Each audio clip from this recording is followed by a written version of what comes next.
Sekarang ini banyak sekali ulama dalam definisi kita di Indonesia ini. Yang demo-demo ulama. Apa ceritanya orang teriak-teriak di jalan jadi ulama? Kalau mau menasihati pemerintah, kalau dia ulama punya ilmu, Rasulullah SAW bersabda, "Man kana indahu nasihatun lidhi sultan, fala yubdiha alaniya, wal ya'khudh biyadihi, wal yansahhu sirra, fa in qabila minhu fadak, wa illa faqad addama alaihi." Siapa yang punya nasihat kepada pemerintah, jangan dia sampaikan terang-terangan. Dia pegang tangan pemerintah itu. Dia nasihati rahasia. Kalau diterima oleh si pemerintah, itu yang diinginkan. Tidak diterima, dia sudah tunaikan tanggung jawabnya. Wahai orang-orang yang beriman, taati Allah, taati Rasul, dan ulil amri di antara kalian. Akan tetapi apabila ia menjadi pemimpin, dan tentunya dengan cara yang tidak sesuai syariat, tetap Rasulullah mengatakan, wa in ta'ammara alaikum abdun habasyai, walaupun kalian dipimpin oleh hamba sahaya Ethiopia. Jangankan Pak Jokowi, jangankan Pak SBY dan lain sebelum yang pernah jadi presiden di Indonesia, Fir'aun saja yang demi Allah mereka nggak sejahat Fir'aun.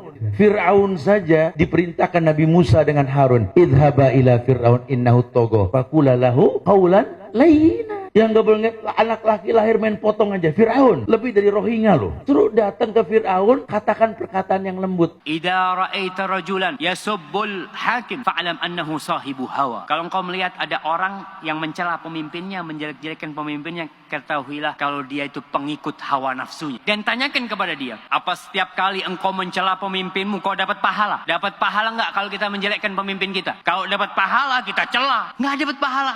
Pertanyaan kedua, kalau kau doakan pemimpinmu, kau dapat pahala enggak? Dapat, Masya Allah. Oke, pertanyaan yang selanjutnya, kalau kau celah pemimpinmu, pemimpinmu berubah enggak? Enggak berubah. Kalau kau doakan pemimpinmu, bisa enggak Allah merubah pemimpinmu? Bisa. Terus kenapa kau tidak doakan pemimpinmu? Man akrama sultanallahi fil ard akramahullah.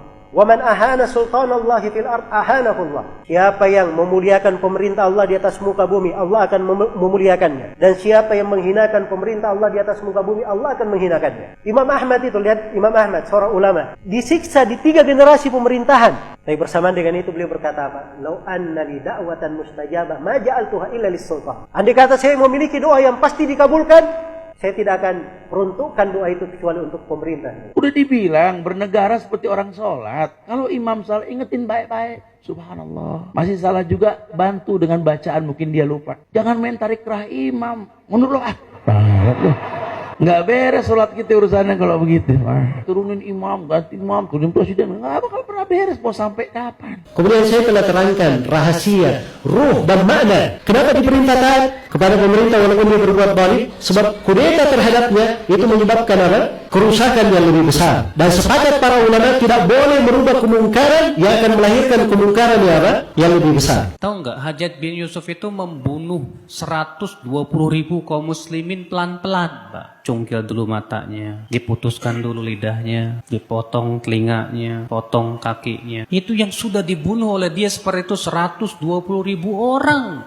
Di antaranya sebagian sahabat dan sebagian ulama tabi'in. Mendengar orang berdoa, ya Allah, binasakanlah Hajjaj bin Yusuf. Kata Al-Hasan Al-Basri, kamu jangan doa seperti itu. Aku khawatir, kata beliau, kalau Allah kabulkan doamu dan Hajjaj pun binasa, ternyata penggantinya dia kera dan babi. Katakanlah, kamu mengatakan bahwa Hajjaj bin Yusuf itu kejam. Memang dia kejam, betul. Dan kamu berdoa kepada Allah supaya Allah binasakan dia. Kamu yakin penggantinya lebih baik? Mungkin sezalim-zalim pemerintah yang ada di belakang ini tengah umat. Tidak ada yang sezalim Fir'aun. Saya mau tanya, dalam Al-Quran pernah dikisahkan Nabi Musa dan Bani Israel demo Fir'aun? Fir'aun dan bala tentaranya dibinasakan. Sebab kebinasaannya satu amalan Bani Israel yang mereka lakukan. Allah berfirman dalam Al-Quran di surah Al-A'raf, kami wariskan bumi dari timur hingga baratnya, bumi yang diberkahi, kepada kaum yang tadinya tertindas di atas muka bumi, dan telah sempurna kalimat Allah yang maha indah untuk Bani Israel disebabkan karena kesabaran mereka. Mereka hanya punya sabar. Perintah untuk taat kepada pemerintah muslim walaupun dia zalim,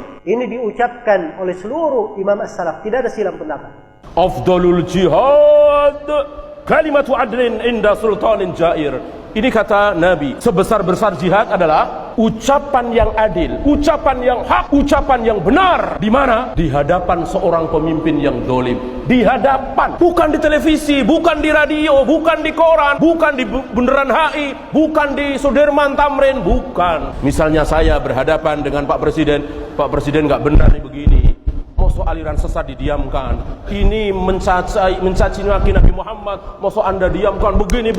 Saya berdua dengan presiden, bukan di televisi, bukan di radio, di mimbar nggak boleh, di jalanan apalagi. Itu cara Yahudi. Tentu teman-teman sekalian yang menasihati pemimpin, orang yang bisa sampai suaranya ke pemimpin itu. Kalau antum mau nasihatin seseorang, cari misalnya seorang pemimpin perusahaan. Contoh saja dulu, kita cari siapa pegawai perusahaannya yang bisa menyampaikan kata-kata itu. Atau siapa kira-kira orang yang bisa sampai suaranya. Kecuali kalau kita memang langsung didengar, alhamdulillah. Pemimpin ini mendengarkan aspirasinya atau penyampaian dan keluhannya masyarakat, baguslah, gitu kan. Gak ada masalah. Tapi kalau tidak, maka cukup dengan doa. Kita doakan saja.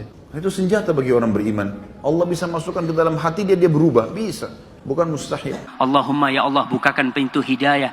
Jagalah Bapak Jokowi dan seluruh jajarannya. Jaga mereka dari segala mara bahaya. Berikan petunjukmu, berikan hidayahmu ya Allah. Semoga mereka bisa membawa negeri ini kepada negeri yang baldatun thayyibatun rabbun ghafur. Katakan doa itu, dapat pahala dan Allah bisa. Doakan presiden kita, doakan wakil presiden kita, doakan gubernur kita, doakan. Semoga Allah berikan hidayah. Suatu negara, rakyatnya 200 juta, kemudian presidennya adil, membahagiakan 200 juta orang, betapa banyak pahala yang dia dapatkan. Beliau berkata, jika seorang pemimpin bersungguh-sungguh berisyihad untuk memperbaiki agama rakyat dan untuk memperbaiki dunia rakyat, dia perhatikan dua-duanya. Jika dia sudah bersungguh-sungguh untuk perbaiki, sebisa mungkin, berhasil atau tidak berhasil urusan Allah. Tapi dia berusaha sebisa mungkin, kata Ibnu Taimiyah rahimahullah, fa innahu afdalu ahli zamani. Dia adalah orang yang paling afdal di zamannya. Di negara-negara Islam, kezaliman ul amri disebabkan karena kezaliman rakyatnya. Allah berfirman dalam surah Al-An'am, demikian kami jadikan penguasa-penguasa orang yang zalim disebabkan kezaliman sebagian dari mereka dengan apa yang mereka usahakan. Tidak mungkin pada masa kita sekarang ini pemimpinnya seperti Umar bin Abdul Aziz atau seperti Muawiyah bin Abi Sufyan, tidak mungkin. Atau seperti Umar bin Khattab, tidak mungkin. Kalau rakyatnya zalim, maka pemimpinnya pun zalim. Kalau rakyatnya berbuat maksiat, pemimpinnya pun demikian. Kalau rakyatnya melalaikan salat, pemimpinnya pun demikian juga. Menghilangkan kezaliman penguasa yang ada di negara-negara Islam, yang pertama kewajiban kaum muslimin apa? Yang pertama, taubat kepada Allah. Kalau penguasa itu berbuat dosa, kita pun banyak berbuat dosa dan maksiat kepada Allah. Kita wajib taubat. Yang kedua, membersihkan diri kita dari noda-noda syirik. Yang ketiga, kata Syekh Albani, kewajiban kita mendidik istri dan keluarga kita. Kita akan ditanya oleh Allah tentang istri dan anak kita.